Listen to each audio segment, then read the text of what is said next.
साथ एक लाइन में चलेंगे। जल्दी गाड़ी घुमाओ, चलो।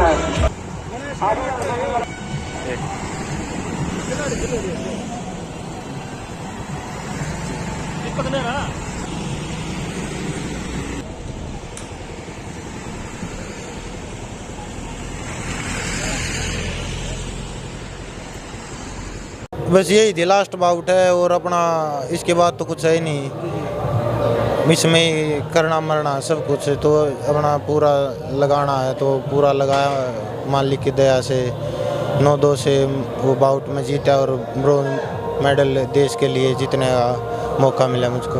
ऐसे बच्चे हैं उनको नर्सरी नहीं मिल रही, तो उससे हर नर्सरी में भी जो डाइट है जो मान लिया महीने के 2000 और 1800 रुपये है, इससे क्या काम चलेगा। ग्रास रूट पर अगर आपने ओलंपिक और वर्ल्ड में मेडल चाहिए, कॉमनवेल्थ में मेडल चाहिए हैं, एशियन गेम्स में मेडल चाहिए हैं, तो नर्सरी की डाइट का मामला जो है ना, सरकार को हर खिलाड़ी का 10,000 और 8,000 रुपये करना पड़ेगा, उससे कम में काम नहीं चलने वाला। ये तो फिर एक वही बात है, चलाने वाला मामला हो गया। नमस्कार दोस्तों, एक बार फिर से आपके अपने चैनल YP न्यूज़ में आपका स्वागत है। दोस्तों, जिस चबूतरे के पर हम खड़े हुए हैं, तो इसके अंदर बड़ी बड़ी शहादत यहाँ पे देने के बाद इस चबूतरे का नाम जो 24 का चबूतरा पड़ा है। और यहाँ पे जितने भी अच्छे काम होते हैं यहाँ से ये स्टार्ट होते हैं। बड़े बड़े नेताओं की रैलियाँ यहाँ पे निकाली जाती है। तो आज कोई रैली नहीं है, एक बड़ा फंक्शन जो है निंदाना गाँव से, निंदाना गाँव का जो रेसलर कॉमनवेल्थ गेम्स के अंदर अपने हरियाणा का ही नहीं हिंदुस्तान का और ये वर्ल्ड के नक्शे पर इन्होंने अलग से छाप छोड़ी है, दीपक नेहरा जी ने। तो मैं बात कर रहा हूँ जो मेडल लेकर अपने 24 का नाम रोशन किया, कोच भी हमारे साथ है, तो इनसे बात कर लेंगे कितना फख्र और कितना गर्व इनको महसूस होता है। सबसे पहले कोच से बात करना चाहूँगा, क्योंकि एक जो खिलाड़ी होता है उसके पीछे जो मेहनत होती है, कोच की मेहनत होती है। सर, आपका स्वागत है हमारे चैनल के ऊपर। जिस तरह से आपने हीरा तराश के निकाला है अपने 24 के लिए, हिंदुस्तान के लिए, तो कितना फख्र और कितना गर्व आपको महसूस हो रहा है? सबसे पहले तो YPV आपका चैनल, इसको मैं नमस्कार करता हूं, जो आप इतनी देर से हमारे को इंतज़ार में थे। और हर गुरु को अपने शिष्य की उपलब्धि पर फख्र होता है। अगर बच्चा अच्छा नहीं करता तो भी दुख होता है, और अच्छा करता है तो अपनी औलाद से भी ज़्यादा खुशी मिलती है। और ये बड़े होनहार मेरे बच्चे हैं और मुझे बड़ी आशाएं हैं इनसे। आने वाले टाइम में आने वाला दौर इनका होगा और आने वाले 2024 और 28 के अंदर देश को ये एशियन गेम्स और ओलंपिक में गोल्ड मेडल दिलाने का ये कार्य करेंगे। मुझे ऐसी आशा है आप लोगों के सहयोग और आशीर्वाद से। और छोटी छोटी कमियां होती हैं उनको दूर करते रहेंगे, आहिस्ता आहिस्ता आहिस्ता उस मंच पर ही अपने आप चले जाएंगे। कमियां दूर करनी पड़ेंगी। और मैं बताना चाहता हूं, सरकारों का जो काम है, थोड़ा सा जो अखाड़े खोल रहे हैं, गुरु खलीफा है, उनका थोड़ा मान सम्मान उनको करना चाहिए, क्योंकि वो भी बच्चे से ज़्यादा मेहनत करते हैं। बच्चा तो एक मेहनत करता है, उसके प्रति जो है हर चीज़ की प्लान, उसके प्रति हर जगह से मान लिया एक मेंटली तौर पर प्रिपेयर सिस्टम को करना, वो दिखाई नहीं देता, लेकिन वो होता बहुत ज़्यादा है। पर्दे के पीछे जिस तरह से एक डायरेक्टर होता है, उसी तरह से एक कोच की भूमिका होती है। जब आप कोच है और कोच को जिस तरह से सारी की सारी मेहनत का क्रेडिट कहे तो आपको ही जाना चाहिए, लेकिन पीछे आप रह जाते हैं। आपको भी जो जितना आपको प्रोत्साहन मिलना चाहिए, क्या उस तरीके से सरकार आपको प्रोत्साहन दे रही है एज ए कोच? हम देखते हैं अभी तक तो सरकारों को ये भी नहीं पता है कि कोच कौन होगा, और हमें जानना तो दूर की बात है। और मैं नहीं कहता मैं हूँ, ऐसे ऐसे हज़ारों कोच दफन कर दिए गए हैं इस देश में। इस देश के अंदर हज़ारों कोच गुरु खलीफा दफन कर दिए गए हैं।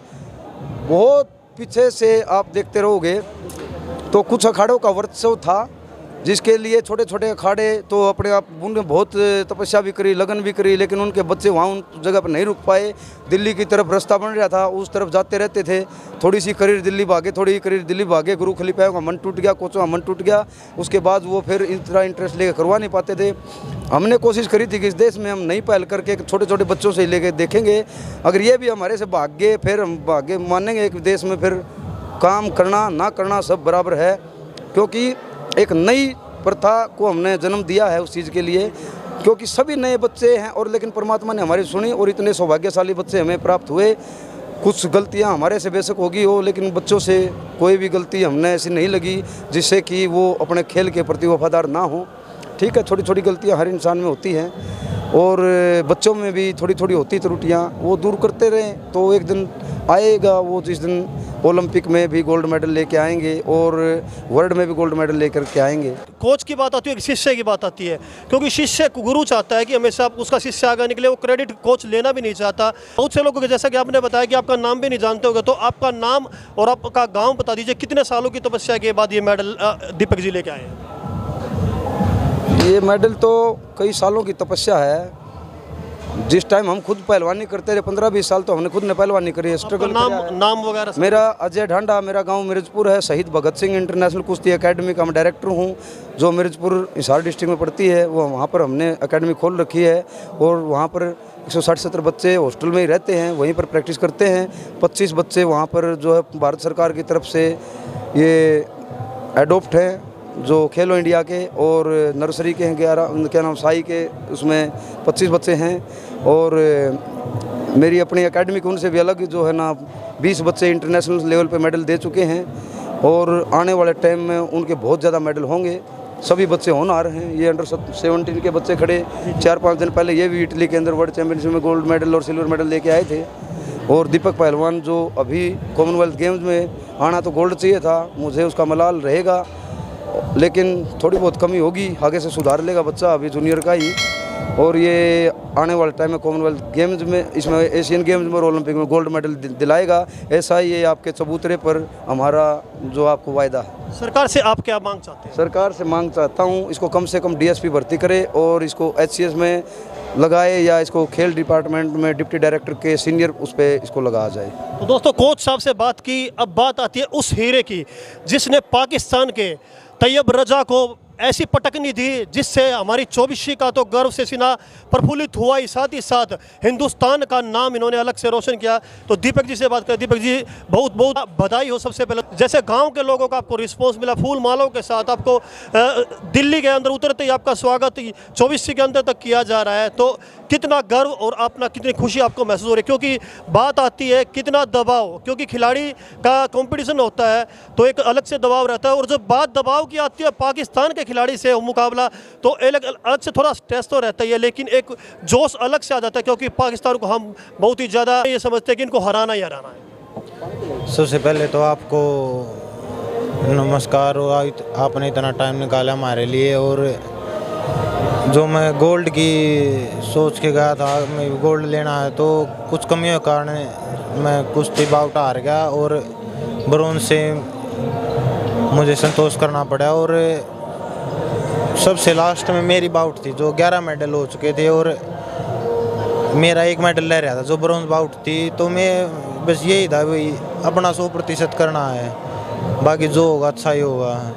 तो पाकिस्तान से या कनाडा से इससे मैं तो इस बात को नहीं मानता, क्योंकि खेल अलग चीज़ है और दूसरी चीज़ अलग चीज़ है, क्योंकि वो भी खेल की भावना से आते हैं और हम वहाँ मेडल लेने जाते हैं। ये नहीं भाई तू पाकिस्तान से जीत गया या कनाडा से जीत गया, वहाँ अपना गोल्ड मेडल की अपने सोच के गोल्ड मेडल लेना देश के लिए बस। जैसे ही बाउट में उतरे आप पाकिस्तान के खिलाड़ी के खिलाफ, मेडल का ये मैच था, और एक कहीं ना कहीं ये रहता है कि अब इस प्रतिद्वंदी को जितने अच्छे तरीके से आपके अंदर जोश भी रहा होगा कि अब इसके साथ हर तरीके से अपनी फुल पावर लगा देनी है, क्या कुछ दिमाग में उस टाइम पे आपके चल रहा होगा? बस यही थी, लास्ट बाउट है और अपना इसके बाद तो कुछ है ही नहीं, इसमें ही करना मरना सब कुछ है, तो अपना पूरा लगाना है तो पूरा लगाया मालिक की दया से। 9-2 से वो बाउट में जीता और ब्रोंज मेडल देश के लिए जीतने का मौका मिला मुझको। 2024 के लिए क्या कुछ तैयारी है ओलंपिक के लिए आप?